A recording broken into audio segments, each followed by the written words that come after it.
Welcome back to PSC life talks.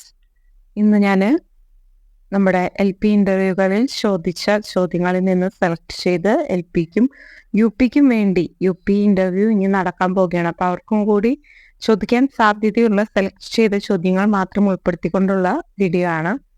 തീർച്ചയായിട്ടും വ്യത്യസ്ത ജില്ലകളിൽ നിന്നുള്ള ക്വസ്റ്റ്യൻസ് ആണ് ഉൾപ്പെടുത്തിയിട്ടുള്ളത്. തിരുവനന്തപുരം, കോഴിക്കോട്, അതുപോലെ തൃശ്ശൂർ, ആലപ്പുഴ, കോഴിക്കോട്, മലപ്പുറം ഈ ജില്ലകളിൽ നിന്നാണ് കൂടുതൽ ചോദ്യങ്ങൾ നമുക്ക് ലഭിച്ചിട്ടുള്ളത്.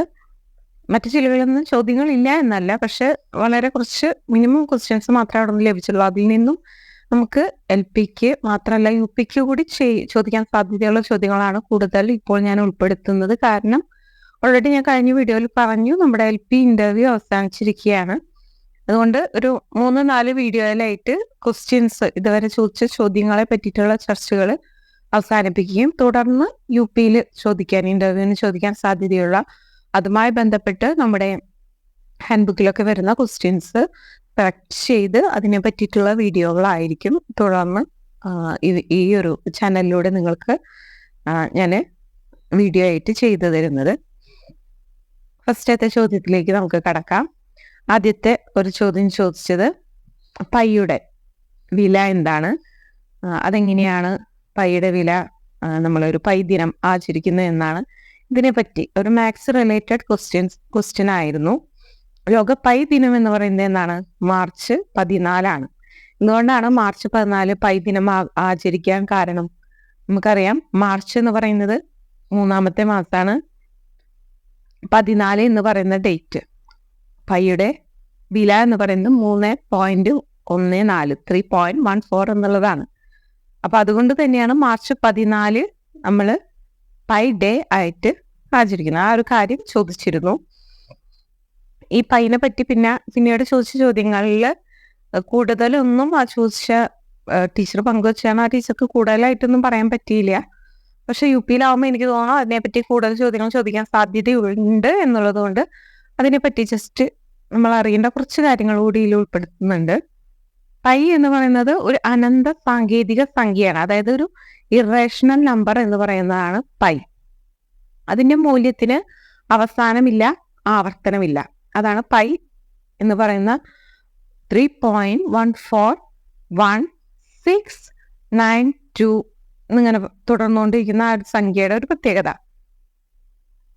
ഒരു സർക്കിൾ ജിയോമെട്രി നമ്മൾ എടുക്കുകയാണെങ്കിൽ അതിലും ഈ പൈ എന്ന് പറയുന്ന വിലയ്ക്ക് വളരെ ഇമ്പോർട്ടൻസ് ഉണ്ട്. അതുപോലെ തന്നെ ഭൗതികശാസ്ത്രം, എഞ്ചിനീയറിംഗ്, ആസ്ട്രോണമി, കമ്പ്യൂട്ടർ സയൻസ് എന്നിവയിലും പൈ ഉപയോഗിക്കുന്നുണ്ട്. 2009 ഈ പൈ ദിനം എന്ന് പറയുന്നത് ഔദ്യോഗികമായിട്ട് അംഗീകരിച്ചത്. 2015 പൈയുടെ കൂടുതൽ അക്ഷരങ്ങൾ അടങ്ങിയ 3.14.15 എന്നിങ്ങനെ അതടങ്ങിയ ഒരു പ്രത്യേക സമയം ഉണ്ടാക്കിയിട്ട് പൈ ദിനം വലിയ ആഘോഷമായിട്ട് ആചരിക്കുകയുണ്ടായത് 2015 ഓക്കെ. നെക്സ്റ്റ് വൺ, ഈ പൈക്ക് പറയുന്ന മറ്റൊരു ഇതും കൂടി ഉണ്ട്, ഒരു നമ്പേഴ്സ് കൂടി പറയും. 22/7 എന്ന് പറയുന്നതും പൈയുടെ ഒരു ഏകദേശ മൂല്യമായിട്ട് നമ്മൾ കണക്കാക്കുന്ന ഒന്നാണ് 22/7 എന്ന് പറയുന്നത്. ഓക്കെ. ഇതിൽ നമുക്ക് റിലേറ്റ് ചെയ്യുന്ന മറ്റൊരു കാര്യം ആൽബർട്ട് ഐൻസ്റ്റീൻ്റെ ജന്മദിനം എന്ന് പറയുന്നത് മാർച്ച് 14 കൂടിയാണ്. ഓക്കെ, അതും കൂടി നമുക്ക് ഇതിനോട് കണക്ട് ചെയ്ത് പറയാം. ഇതൊക്കെ എക്സ്ട്രാ പോയിന്റ്സ് ആണ്. നമുക്ക് മാർക്ക് സ്കോർ ചെയ്യാൻ, നമുക്ക് കൂടുതൽ ഇംപ്രസീവ് ആവാൻ, നമ്മുടെ ഒരു ഐഡിയാസ് അല്ലെങ്കിൽ നമ്മുടെ കയ്യിലുള്ള നോളേജ് അവർക്ക് മുമ്പിൽ അവതരിപ്പിക്കാൻ പറ്റുന്ന അവസരങ്ങൾ നമ്മൾ മാക്സിമം യൂട്ടിലൈസ് ചെയ്യണം. എങ്കിൽ മാത്രമേ ആ ഒരു പ്ലസ് പോയിന്റ് നമുക്ക് കിട്ടുകയുള്ളൂ. അതാണ് പൈനെ പറ്റി നമുക്ക് പ്രത്യേകമായിട്ട് പറയാനുള്ളത്. അതോട് കൂടെ നമുക്ക് കുറച്ചുകൂടി ആലോചിച്ച് പൈ ഡേയിൽ നമുക്ക് എന്തൊക്കെ ആക്ടിവിറ്റീസ് ചെയ്യാം എന്നുള്ളത് കൂടി നമ്മൾ ഒന്ന് നോക്കി വയ്ക്കുന്നത് നല്ലതാണ്. കാരണം അത്തരം ചോദ്യങ്ങളുണ്ട്. അതിൻ്റെ ഒരു ഡേ, അതിൻ്റെ ദിവസം, അതിൻ്റെ പ്രത്യേകതകളൊക്കെ ചോദിച്ചു കഴിഞ്ഞാൽ അവസാനം അവർ ചോദിക്കുക അന്നത്തെ ദിവസം സ്കൂളിൽ നമുക്ക് എന്തെല്ലാം പ്രവർത്തനങ്ങൾ ചെയ്യാം എന്നുള്ളതാണ്. പൈ തീമിൽ അതിൻ്റെ ആധാരമാക്കിയിട്ടുള്ള അതിനെ ഒരു ബേസ് ചെയ്തുള്ള ആക്ടിവിറ്റീസ്, പൈയുടെ ആ ഒരു ലോഗോ, ആ ഒരു എംബ്ലം അല്ലെങ്കിൽ ആ ഒരു അടയാളം ഉണ്ടല്ലോ, അതുകൊണ്ടുള്ള ആക്ടിവിറ്റീസ്, പിന്നെ അതിനെ പറ്റിയുള്ള ചരിത്രം ഉൾപ്പെടുത്തിക്കൊണ്ടുള്ള സെമിനാറുകളോ അങ്ങനെ അതുമായി ബന്ധപ്പെട്ട് പ്രത്യേകിച്ച് എനിക്ക് തോന്നുന്നു മാത്സ് ബേസ് ആയിട്ട് എടുത്തവർക്ക് കുറച്ചുകൂടി അതിനെ ബേസ് ചെയ്തിട്ട് കുറച്ചും കൂടി ആക്ടിവിറ്റീസ് പറയാനായിട്ട് എളുപ്പമായിരിക്കും. അത്തരം ആക്ടിവിറ്റീസ് നിങ്ങൾക്ക് എന്തെങ്കിലും ഡേയിൽ നമുക്ക് ചെയ്യാൻ പറ്റിയ ആക്ടിവിറ്റീസ് നിങ്ങൾക്ക് അറിയാമെങ്കിൽ അതൊന്ന് ഈ ഒരു വീഡിയോയ്ക്ക് താഴെയായിട്ട് കമൻറ്റ് ചെയ്യുക. കൂടുതൽ യൂസ്ഫുൾ ആയിരിക്കും മറ്റു കുട്ടികൾക്ക് കൂടി. മറ്റൊരു ചോദ്യം, ICT എന്ന് പറയുന്നത് എന്താണ് എന്നുള്ളത്. നമ്മളിപ്പോൾ +2 ക്ലാസ്സിൽ വരെ 1 മുതൽ +2 വരെ, ഒന്നല്ല പ്രീ പ്രൈമറി മുതൽ +2 ക്ലാസ് വരെ ICT എന്ന് പറയുന്നത് ഇമ്പോർട്ടൻ്റ് ആണ്. Information and communication technology. കമ്പ്യൂട്ടറുകളും ഡിജിറ്റൽ സാങ്കേതികവിദ്യയും പഠന അധ്യാപന പ്രക്രിയയിലേക്ക് ഉൾപ്പെടുത്തുന്നതിനെയാണ് നമ്മൾ ICT എന്നതുകൊണ്ട് പറയുന്നത്. കമ്പ്യൂട്ടറിനെയും ഡിജിറ്റൽ സാങ്കേതിക വിദ്യകളെയും പഠന അധ്യാപന പ്രക്രിയയിലേക്ക് ഉൾപ്പെടുത്തുക എന്നതാണ് ഇതുകൊണ്ട് ഇവിടെ ഉദ്ദേശിക്കുന്നത്.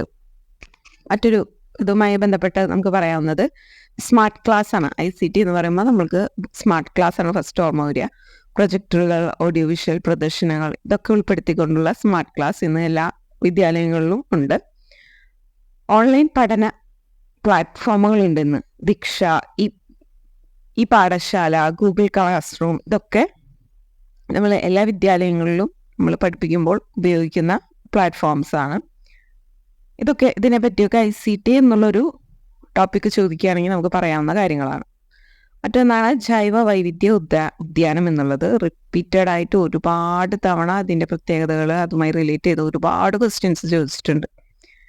തീർച്ചയായിട്ടും ജൈവ വൈവിധ്യ ഉദ്യാനം എല്ലാ വിദ്യാലയങ്ങളിലും നിർബന്ധമാണ്. ഒരു പ്രദേശത്തിൻ്റെ സസ്യ ജീവജാല വൈവിധ്യം അതൊക്കെ കുട്ടികൾക്ക് നേരിട്ട് അറിയാനും പഠിക്കാനും എല്ലാം ഈ ഒരു ജൈവ വൈവിധ്യ ഉദ്യാനം ഹെൽപ്പ് ചെയ്യും. പ്രാദേശിക ജൈവ വൈവിധ്യം സംരക്ഷിക്കുക, അതിൻ്റെ ശിക്ഷണം, അതിൻ്റെ ഗവേഷണം, അതിനൊക്കെ ഇടമൊരുക്കുക, പരിസ്ഥിതിക ബോധവൽക്കരണം, ഇതെല്ലാം ഇതിൻ്റെ ഉദ്ദേശമാണ്. ഈ ജൈവ വൈവിധ്യ ഉദ്യാനം സ്കൂളുകളിൽ ചെയ്യുന്നതിൻ്റെ ഉദ്ദേശം എന്ന് പറയുന്നത് ഇത് മൂന്നുമാണ്. കുട്ടികൾ അതിനെപ്പറ്റി അറിയുക, അതിനെങ്ങനെ സംരക്ഷിക്കണം, അതിൻ്റെ പരിസ്ഥിതിയിൽ അതിൻ്റെ ഒരു പ്രാധാന്യം, ഇതിനെ പറ്റിയിട്ടൊക്കെ അറിയുക എന്നുള്ളതാണ് ഇതിൻ്റെ ഉദ്ദേശം. ഇതിന് ഉദാഹരണമാണ് ജൈവ വൈവിധ്യത്തിന് ഒരു ഉദാഹരണമായിട്ട്, അതായത് സൈലന്റ് വാലി ഒരു ജൈവ വൈവിധ്യോദ്യാനമാണ് കേരളത്തിലെ. ഇത് നമുക്കൊരു എക്സാമ്പിളായിട്ട് പറയാവുന്ന ഒന്നാണ്. മറ്റൊന്ന് ഹിമാലയൻ ബയോഡൈവേഴ്സിറ്റി പാർക്ക് ഉത്തരാഖണ്ഡിലുള്ളത്, അതും ഇതിന് ഉദാഹരണമായിട്ട് നമുക്ക് പറയാവുന്നതാണ്. മറ്റൊന്ന് EVS എങ്ങനെ നമുക്ക് കുട്ടികളെ പഠിപ്പിക്കാം എന്നുള്ളതാണ്. EVS അല്ലെങ്കിൽ സയൻസ് എങ്ങനെ കുട്ടികളെ പഠിപ്പിക്കാം. കുട്ടികളെ പ്രകൃതിയോടും സാമൂഹിക സാഹചര്യങ്ങളോടും ബന്ധിപ്പിക്കുന്ന ഒരു പ്രക്രിയയിലൂടെ കുട്ടികളെ പഠിപ്പിക്കണം. എങ്കിൽ മാത്രമേ അതവർക്ക് കൂടുതൽ കണക്റ്റ് ആവുള്ളൂ. പ്രകൃതിയിൽ നിന്ന് നേരിട്ട് സന്ദർശനം നടത്തി പഠിപ്പിക്കുക, അതായത് ഫീൽഡ് വിസിറ്റ്. അതുപോലെ പരിസ്ഥിതിയുമായി ബന്ധപ്പെട്ട പ്രവർത്തികൾ ചെയ്തുകൊണ്ട് അവരെ പഠിപ്പിക്കുക. പ്ലാന്റിങ് ട്രീസ്, ക്ലീനിങ് സറൗണ്ടിങ്സ് എന്നുള്ളതൊക്കെ ഇതിൻ്റെ ഭാഗമാണ്. അതുപോലെ തന്നെ പ്രാദേശിക ഭൂമിശാസ്ത്രം, കാലാവസ്ഥ, ജൈവ വൈവിധ്യം തുടങ്ങിയ പഠിപ്പിക്കാൻ കഴിയുന്ന രീതിയിൽ കുട്ടികളെ പ്രേരിപ്പിക്കുക. ഇതൊക്കെ പഠിപ്പിക്കുന്നത് പഠനം എന്ന നിലയിൽ കുട്ടി പഠിക്കാതെ അത് അനുഭവിച്ചുകൊണ്ട് പഠിക്കാനുള്ളൊരു അവസരം കുട്ടികൾക്കായിട്ട് ഉണ്ടാക്കി നൽകുക എന്നുള്ളതാണ്. അതിന് ഏറ്റവും എഫക്റ്റീവായൊരു മെത്തേഡാണ് പ്രോജക്റ്റ് മെത്തേഡ് എന്ന് പറയുന്നത്. കുട്ടി പഠനം അറിയാതെ തന്നെ പ്രവർത്തനത്തിലൂടെ കുട്ടി പഠിക്കുകയാണ് പ്രൊജക്റ്റിലൂടെ ചെയ്യുന്നത്. നമ്മൾ ഓൾറെഡി പറഞ്ഞതാണ് ചക്രീകാരോഹണ രീതി എന്താണ് എന്നുള്ളത്. ഒരു വിഷയത്തെ ക്രമാത്മകമായിട്ട് ആവർത്തിച്ച് കൂടുതൽ ആഴത്തിൽ പഠിക്കുന്ന ഒരു രീതിയാണ് ചക്രീകാരോഹണ രീതി എന്ന് പറയുന്നത്. ഓക്കെ, ഇതിന് എക്സാമ്പിളായിട്ട് നമുക്ക് മാത്സിൽ ഒരു എക്സാമ്പിൾ ചോദിക്കുകയുണ്ടായി. അപ്പം നമുക്ക് പറയാവുന്ന ഒന്നാണ്, 1-2 ക്ലാസ്സിൽ സംഖ്യകൾ കുട്ടികൾ പഠിക്കണം. 3-ും 4-ലും കുട്ടികൾ അവ കൂട്ടിച്ചേർക്കാനും കുറയ്ക്കാനും അതുപോലെ തന്നെ ഗുണനം, ഹരണം എന്നിവയുടെ ബേസിക്സ് ഒക്കെ പഠിക്കുന്നു. ആ 5-6 ക്ലാസ്സുകളിൽ പൂർത്തിയാക്കിയ ഈ ഗണിത കണക്ക് ഇതേവരെ പഠിച്ച സങ്കലനായാലും വ്യവകലനായാലും ഗുണനമായാലും ഹരണമായും അതിൻ്റെ ഒരു വിശദമായ പഠനമാണ് 5-6 ക്ലാസ്സിൽ അത് കുട്ടി പഠിക്കുന്നത്. ഇത്തരത്തിൽ അതിൻ്റെ ഏറ്റവും കുറച്ചുകൂടി മികച്ച രീതിയിൽ ഈ തരത്തിലുള്ള ഈ ഗുണനം, ഹരണം എന്നിവയുടെ കൂടുതൽ ഉയർന്ന തലത്തിലുള്ള ചോദ്യങ്ങളാണ് 7ാം ക്ലാസ്സിൽ ഉൾപ്പെടുത്തുന്നത്. ഇപ്പോൾ പുതിയ പാഠപുസ്തകത്തിൽ 1, 3, 5, 7 ഇവയിൽ പുതിയ ഇംഗ്ലീഷ് ടെക്സ്റ്റ് പുസ്തകത്തിൻ്റെ പ്രാധാന്യം എന്താണെന്ന് ചോദിക്കുകയുണ്ടായി. തീർച്ചയായിട്ടും ഇംഗ്ലീഷ് പാഠപുസ്തകങ്ങൾ കുട്ടികളുടെ ഭാഷാ വികസനത്തിനും സൃഷ്ടിപരതയ്ക്കും ചിന്തയ്ക്കുമൊക്കെ ഹെൽപ്ഫുൾ, കൂടുതൽ ചിന്ത, കൂടുതൽ പ്രവർത്തനങ്ങൾ എന്നിവയൊക്കെ ഉള്ളൊരു ഐഡിയ ആണ് പുതിയ പാഠപുസ്തകങ്ങളിലൂടെ നമുക്ക് കാണാവുന്നത്. അതിൽ നമുക്ക് പോയിന്റായിട്ട് നമ്മളോട് ചോദിക്കുകയാണെങ്കിൽ നമുക്ക് പറയാവുന്ന 2-3 പോയിന്റ് ഉണ്ട്. ആക്ടിവിറ്റി ബേസ്ഡ് ലേണിംഗ് എന്നുള്ളത് ആക്ടിവിറ്റി ബേസ്ഡ് ലേണിംഗ് ആണ്. മറ്റൊന്ന് ഫോണറ്റിക്സ്, ലിസണിങ് സ്കിൽ ഡെവലപ്മെന്റ് എന്നിവയ്ക്ക് ഇതിന് ഇമ്പോർട്ടൻസ് കൊടുക്കുന്നുണ്ട്. മറ്റൊന്നാണ് contextual learning. Next one story telling and role play. Next one blended learning, അതായത് ICT കൂടി ഇൻക്ലൂഡഡ് ചെയ്തിട്ടുള്ള പഠന രീതി. ഇതെല്ലാമാണ് നമ്മൾ പുതിയ പാഠപുസ്തകങ്ങളിലെ ഒരു നമുക്ക് പറയാവുന്ന വ്യത്യസ്തതകൾ, അല്ലെങ്കിൽ എന്താണ് ഇംഗ്ലീഷ് പാഠപുസ്തകത്തിൽ കുട്ടികളുടെ ഭാഷ കൂടുതൽ ഇംപ്രൂവ്ഡ് ആവാനായിട്ട് ചെയ്യുന്ന ആക്ടിവിറ്റീസ്. പുതിയ ടെക്സ്റ്റ് ബുക്കിനെ ബേസ് ചെയ്ത് ചോദിക്കുകയാണെങ്കിൽ ഈ 5 പോയിന്റ്സ് ആണ് പറയേണ്ടത്. Activity based, phonetics, listening skill development, story telling and role play, blended learning. ഇതൊക്കെ ഇമ്പോർട്ടൻസ് നൽകിക്കൊണ്ടുള്ളൊരു പഠന രീതിയാണ് എന്നുള്ളത് നമുക്ക് പറയാം. മറ്റൊന്ന് ഇതിനോട് ചേർന്ന് ചോദിച്ച മറ്റൊരു ചോദ്യമാണ് SSAയുടെ പ്രവർത്തനങ്ങൾ. സമ്പൂർണ്ണ പ്രാഥമിക വിദ്യാഭ്യാസം ഉറപ്പാക്കുക, അതുപോലെ നിരക്ഷരത നിർമ്മാർജ്ജനം, അതായത് നിരക്ഷരത ഇല്ലാതാക്കുക, വിദ്യാർത്ഥികളുടെ പഠന നിലവാരം മെച്ചപ്പെടുത്തുക, അധ്യാപക പരിശീലനം, സ്മാർട്ട് ക്ലാസുകൾ, ICT സംയോജിപ്പിച്ചുള്ള ക്ലാസുകൾ, ഇതൊക്കെ ഇതിൻ്റെ പ്രവർത്തനങ്ങളിൽ പെടുന്നതാണ്.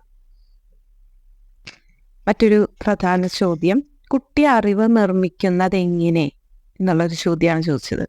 തീർച്ചയായിട്ടും നമ്മളോട് അതൊരു കണക്റ്റഡ് ആയിട്ട് വന്ന ചോദ്യമാണ്. ഇങ്ങനെയാണ് കുട്ടിയുടെ പഠന രീതി എന്ന് ചോദിച്ചപ്പോൾ കുട്ടി അറിവ് നിർമ്മിക്കുകയാണ് ചെയ്യുക എന്ന് ആ ഒരു അധ്യാപിക പറയുകയുണ്ടായി. അതിനെ തുടർന്നാണ് ചോദിച്ചത് കുട്ടി എങ്ങനെയാണ് അറിവ് നിർമ്മിക്കുന്നത് എന്ന്. കുട്ടികൾ അറിവ് നേടുന്നത് അവർക്ക് അനുഭവങ്ങൾ ലഭിച്ചു കഴിഞ്ഞാൽ മാത്രമാണ്. അതിനായിട്ട് നമുക്ക് നൽകാവുന്ന പ്രവർത്തനങ്ങൾ എന്ന് പറയുന്നത് ആക്ടിവിറ്റി ബേസ്ഡ് ലേണിംഗ് ആണ്. പ്രവർത്തിച്ചുകൊണ്ടുള്ള പഠനം. കുട്ടികൾക്ക് പഠന പരീക്ഷണങ്ങൾ നൽകുക.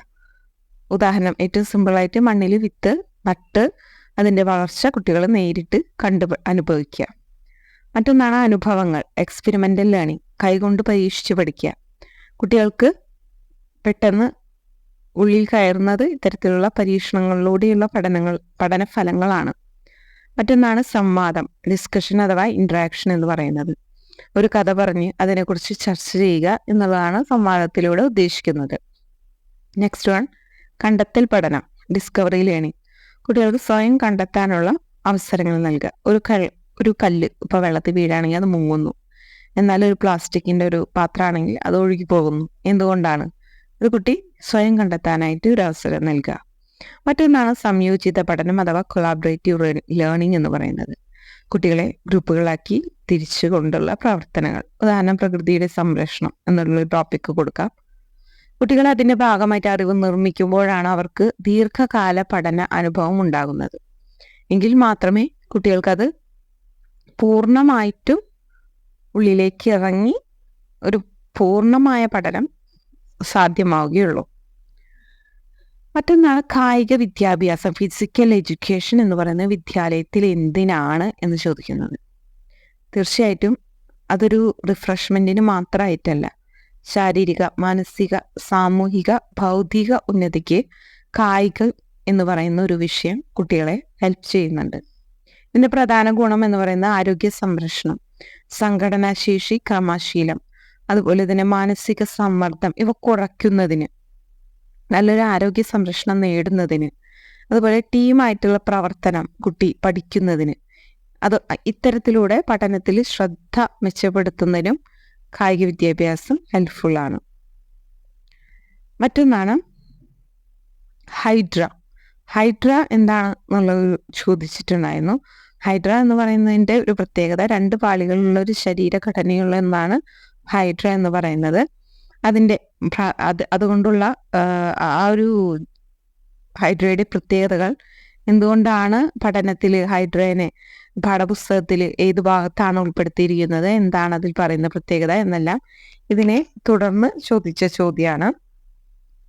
തീർച്ചയായിട്ടും പാഠഭാഗത്തു നിന്നും ചോദ്യങ്ങൾ ഒരുപാട് വരുന്നു എന്നുള്ളതിന് ഉദാഹരണമാണിത്.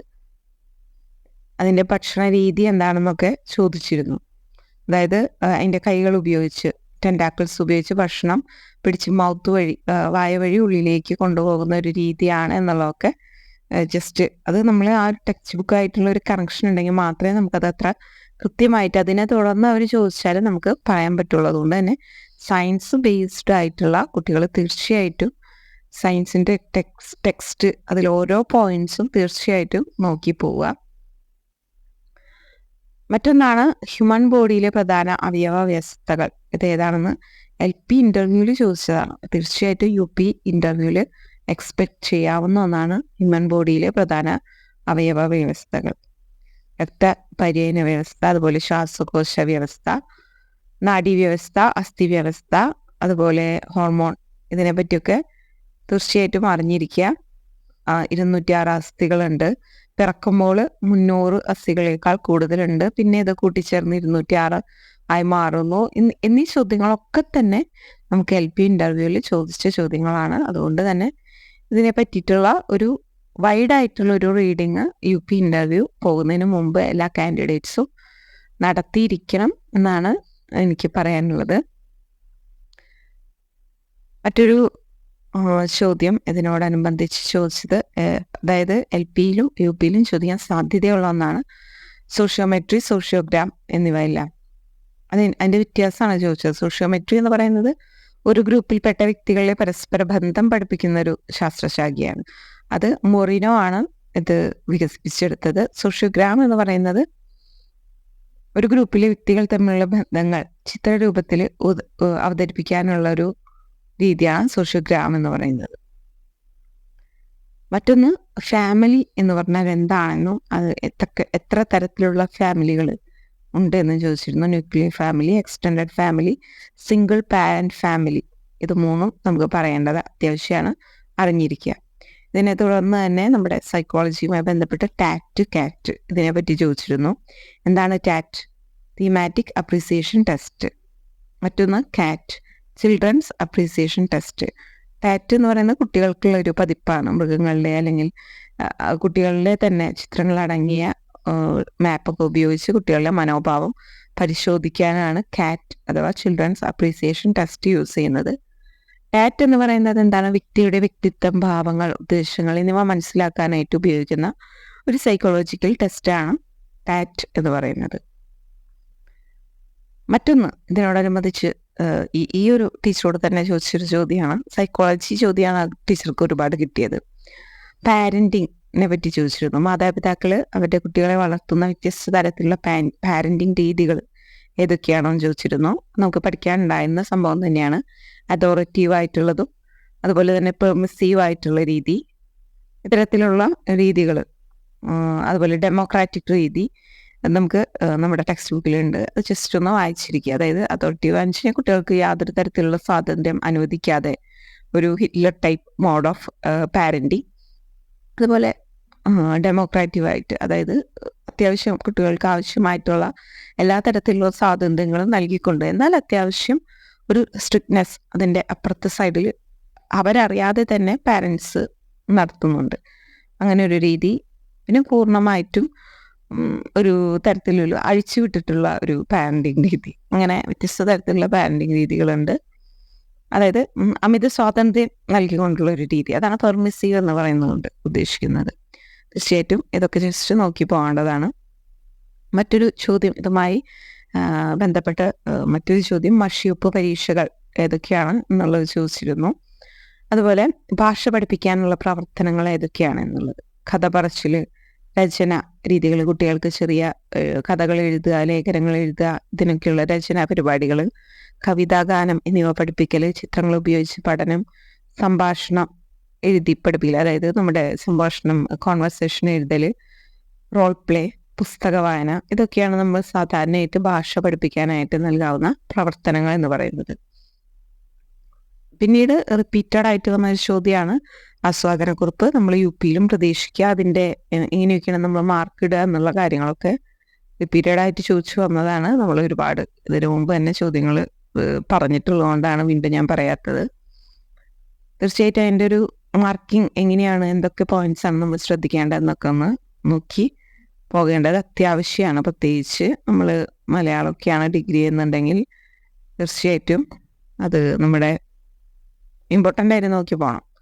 മറ്റൊന്ന്, ചരിത്ര താല്പര്യം കുട്ടികൾക്ക് എങ്ങനെ ഉണ്ടാക്കാം എന്നുള്ളത്. സാധാരണയായിട്ട് ഹിസ്റ്ററി ഒക്കെ പഠിക്കാനായിട്ട് കുട്ടികൾക്ക് മടിയുള്ള കുട്ടികളാണ് കൂടുതൽ. അത് കഥകളായിട്ട് അവതരിപ്പിക്കുക എന്നുള്ളതാണ് ഒരു രീതി. ചരിത്രം ഒരു കഥാപരമായ രീതിയിൽ അവതരിപ്പിക്കുമ്പോൾ കുട്ടികൾക്ക് അത് മനസ്സിലാക്കാനൊക്കെ ആയിട്ടും ആസ്വദിക്കാനും ഹെൽപ്ഫുള്ളായിരിക്കും. പ്രത്യേകിച്ച് ഈ രാജാക്കന്മാരെയൊക്കെ ആകുമ്പോൾ നമുക്ക് വേണമെങ്കിൽ ഏതെങ്കിലും ഫിലിം ആക്ടേഴ്സിൻ്റെയൊക്കെ പേരൊക്കെ അവർക്കൊരു ഇമാജിൻ ചെയ്യാൻ പറഞ്ഞു കൊടുക്കാം. അപ്പോൾ അവർക്ക് അവർ ചെയ്യുന്ന പ്രവർത്തനങ്ങൾ എന്ന നിലയിൽ അവരുടെ മൈൻഡിൽ തന്നെ ഒരു സ്റ്റോറി ഇങ്ങനെ ബിൽഡപ്പ് ചെയ്ത് വരും. അത് അവർക്ക് കുറച്ചുകൂടി ഈസി ആയിട്ട് മെമ്മറൈസ് എന്ന് കളക്ട് ചെയ്യാനായിട്ട് അവരെ ഹെൽപ്പ് ചെയ്യും. മറ്റൊന്നാണ് ദൃശ്യശ്രാവ്യ മാധ്യമങ്ങൾ ഉപയോഗിക്കുക. ഡോക്യുമെൻ്ററി, അനിമേറ്റഡ് വീഡിയോകൾ, ചലച്ചിത്രങ്ങൾ, ഇതൊക്കെ ഉപയോഗിക്കാം. മറ്റൊന്ന് റോൾ പ്ലേ, ഡ്രാമ, ഇതൊക്കെ ഉപയോഗിക്കുക. ഗാന്ധിജിയെ പോലെ ഒരു കുട്ടീനെ ഒരുക്കി നിർത്തി അദ്ദേഹത്തിൻ്റെ പ്രവർത്തനങ്ങൾ കുറച്ചൊക്കെ കാണിക്കുക, ബാക്കിയൊക്കെ പറയുക, അങ്ങനെയൊക്കെ ചെയ്യാം. പ്രാദേശിക ചരിത്രത്തിലൂടെ ആകർഷിക്കുക. കുട്ടികളെ തദ്ദേശീയ ചരിത്രം പഠിപ്പിക്കുമ്പോൾ അവരുടെ ഒരു സഹജീവിത അനുഭവങ്ങളുമായി ബന്ധപ്പെടുത്തി ഇതെല്ലാം തന്നെ അവതരിപ്പിക്കാവുന്നതാണ്. മറ്റൊന്നാണ് സന്ദർശനങ്ങൾ, ഫീൽഡ് ട്രിപ്സ്, പുരാതന കെട്ടിടങ്ങൾ, മ്യൂസിയങ്ങൾ, സ്വാതന്ത്ര്യ സമര സ്മാരകങ്ങൾ, ഇവയൊക്കെ നമ്മൾ അവിടെ അടുത്ത് ചെന്ന് അതിനോടനുബന്ധിച്ച് നമ്മൾ അത് പഠിക്കുമ്പോൾ അല്ലെങ്കിൽ അതിനെ അറിയുമ്പോൾ കുട്ടി പഠനം വളരെ ഈസി ആയിട്ട് നടക്കും. ക്വിസ്, ഡിബേറ്റ്, ചർച്ചകൾ, ചോദ്യോത്തര മത്സരങ്ങൾ, ഇതൊക്കെ കുട്ടികളുടെ താല്പര്യം വർദ്ധിപ്പിക്കാനായിട്ട് ഹെൽപ്പ് ചെയ്യുന്ന ആക്ടിവിറ്റീസാണ്. മറ്റൊന്ന്, മഹാന്മാരുടെ ജീവചരിത്രങ്ങൾ വായിക്കാനായിട്ട് നൽകുക. ചിത്രകഥകൾ പോലെയൊക്കെ നമുക്ക് അവൈലബിൾ ആണ്, അതൊക്കെ നമുക്ക് നൽകുക എന്നുള്ളത്. പിന്നെ സ്വാതന്ത്ര്യ സമരത്തെ പറ്റിയിട്ട് നമ്മൾ അറിഞ്ഞിരിക്കണം. സ്വാതന്ത്ര്യ സമരം എന്നാണ് എന്നുള്ളൊരു ചോദ്യം, അതിൻ്റെ കാലഘട്ടം, ഇതൊക്കെ ചോദിക്കുകയുണ്ടായി. ഒരു LP ഇൻ്റർവ്യൂവിൽ ചോദിച്ച ചോദ്യങ്ങളാണ് എങ്കിൽ പോലും ഇതിൻ്റെ അപ്പുറവും നമുക്ക് UPയിൽ പ്രതീക്ഷിക്കാം. LPയിൽ ചോദിച്ചതാണ് സ്വാതന്ത്ര്യ സമരം എന്നാണെന്നുള്ളത്. 1857 മുതൽ 1947 വരെ നമുക്ക് സ്വാതന്ത്ര്യ സമര കാലഘട്ടം എന്ന് പറയും. ഇതിൽ തന്നെ 1957 ആദ്യത്തെ ജനകീയ പ്രതിരോധം എന്ന് പറയുന്നത്. പിന്നെ ഇമ്പോർട്ടൻ്റ് ആയിട്ടുള്ള 1919 ജാലിയൻവാലാബാഗ്, 1920 ഗാന്ധിജിയുടെ ഒരു അഹിംസ എന്നുള്ളൊരു ആശയം, 30 ദണ്ഡി മാർച്ച്, 1942 ക്വിറ്റ് ഇന്ത്യ, 47 സ്വാതന്ത്ര്യ വിജയം, നമുക്ക് സ്വാതന്ത്ര്യം നേടിയ ഒരു സംഭവം, ഇതൊക്കെ നമുക്ക് അക്കമിട്ട് പറയാനായിട്ട് ഓർമ്മ വേണം. ഇത്രയൊക്കെയാണ് ഇമ്പോർട്ടൻ്റ് ആയിട്ടുള്ളൊരു ചോദ്യങ്ങൾ നമുക്ക് പറയാവുന്നത്. ഇതിനോടനുബന്ധിച്ച് ഓൾറെഡി പറഞ്ഞതാണെങ്കിൽ കൂടി ഞാൻ ഇൻക്ലൂഡ് ചെയ്യുന്ന ഒരു പോയിന്റാണ് കൺസെപ്റ്റ് മാപ്പ്. ഇത് റിപ്പീറ്റഡ് ആയിട്ട് വരുന്ന ഒരു ചോദ്യമാണ്. നമ്മുടെ ടെക്സ്റ്റ് ബുക്കിലൊക്കെ ഉള്ള കാരണം നമ്മൾ നോക്കി പോവുക. ആശയം വ്യക്തമായിട്ട് മനസ്സിലാക്കാനായിട്ടാണ് ഈ കൺസെപ്റ്റ് മാപ്പ് ഉപയോഗിക്കുന്നത് എന്നുള്ളതൊന്ന് അറിഞ്ഞു പോവുക. പഠനം ഈസി ആയിട്ട് ലളിതമായ രൂപത്തിൽ കുട്ടികൾക്ക് പഠിക്കാനായിട്ട് ഹെൽപ്പ് ചെയ്യും. പ്രധാന ആശയങ്ങളും ഉപവിഷയങ്ങളും തമ്മിലുള്ളൊരു ബന്ധം ഈ കൺസെപ്റ്റ് മാപ്പിലൂടെ നമുക്ക് കുട്ടികൾക്ക് ഈസി ആയിട്ട് കാണിച്ചു കൊടുക്കാം. ഒക്കെ നമ്മൾ കൺസെപ്റ്റ് മാപ്പിൻ്റെ പ്രധാന പോയിന്റ്സ് ആയിട്ട് ഉയർത്തി കാട്ടുക. ഓൾറെഡി പറഞ്ഞിട്ടുണ്ട് എങ്കിൽ പോലും ഞാനൊന്നുകൂടി പറഞ്ഞു എന്ന് മാത്രം.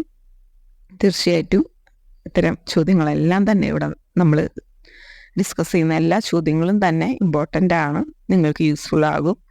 നല്ലൊരു ഇൻ്റർവ്യൂ ഞാൻ ആശംസിക്കുന്നു. നിങ്ങളുടെ ഫ്രണ്ട്സിന് ഈ വീഡിയോ ഇഷ്ടപ്പെട്ടെങ്കിൽ മാത്രം നിങ്ങൾ നിങ്ങളുടെ ഫ്രണ്ട്സിന് ഷെയർ ചെയ്യുക. അതുപോലെ നിങ്ങളുടെ കമൻറ്റ്സ് എന്തൊക്കെയാണ് ഈ ഒരു വീഡിയോ പറ്റി നിങ്ങൾക്ക് കമൻറ്റ്സ് ഉള്ളത്, ഇനി ഏതെല്ലാം തരത്തിലുള്ള വീഡിയോസ് നിങ്ങൾ പ്രതീക്ഷിക്കുന്നു എന്നുള്ളതും താഴെ കമൻറ്റ്സ് ആയിട്ട് രേഖപ്പെടുത്തുക. നന്ദി.